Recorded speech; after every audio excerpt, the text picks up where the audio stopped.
Now it's day two of the Paris Airshow. France 24's James Andre is covering the event for us at Le Bourget, and we can go across to him now. James, good afternoon. This airshow taking place as the war in Ukraine continues for over 3 years now, and we also have the situation in the Middle East. What can you tell us about the new drone technology you're seeing at the airshow?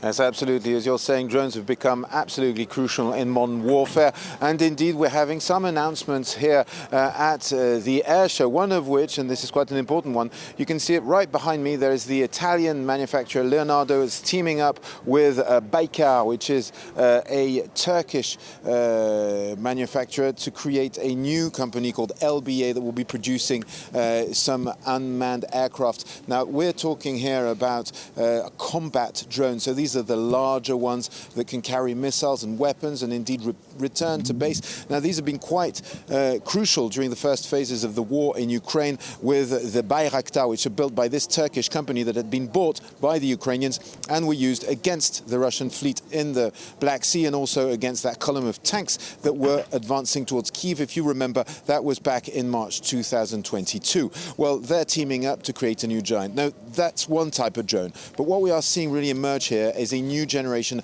of smaller, lighter drones, what they call basically kamikaze drones. I went to see one of the stands. Some of them are now the size you can put them into a backpack. I was being showed, for example, a prototype that should soon come into production that has been actually distinguished by the French army. It's built by the Swiss, and it is a drone that can basically take off vertically, then pivot, become a little plane, if you will, and fly up to 200 kilometers per hour. So we're seeing that kind of hardware now appear here on this trade fair. Also, what we see on are integrated systems, such as a larger drone that can actually carry smaller ones that can be deployed on the battlefield.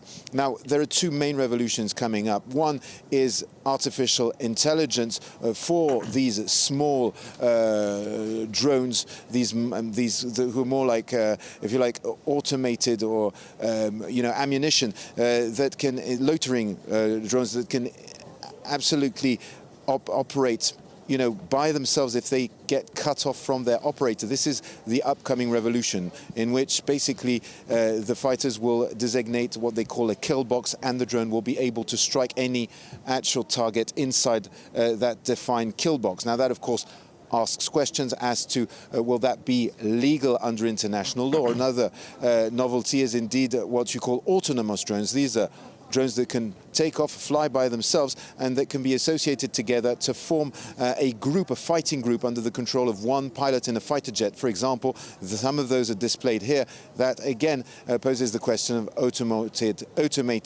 and artificial intelligence weapons that can potentially, for now it's not the case, but could in the future fire by themselves.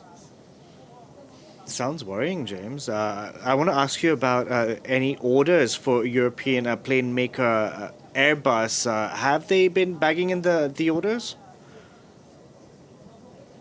Yes, absolutely. It's been a pretty good 2 days for Airbus. Of course, Bourget is all about business, and indeed Airbus has managed to sign over 200 firm contracts for aircraft here at Le Bourget Air Show since it has started. Those include 100 A321s for Vietjet, that is a Vietnamese company. Also 40 for LOT, Polish carrier. Those are A220s. Now that's a newer, smaller aircraft produced by Airbus. And then there's Riyadh Air, the Saudi Arabian carrier that has placed an order for 25 A350/1000s. Now, those are planes that we've seen being demonstrated here in the sky behind me. These are longer versions of the A350 that are very efficient planes when it comes to fuel consumptions.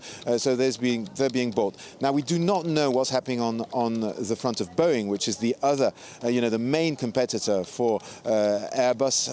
Boeing is not going to be announcing the contracts that it's signing here at the Paris Air Show, simply because they feel that would be disrespectful to the families mourning the people who were killed in the crash of the 787 just days ago in Ahmedabad, India.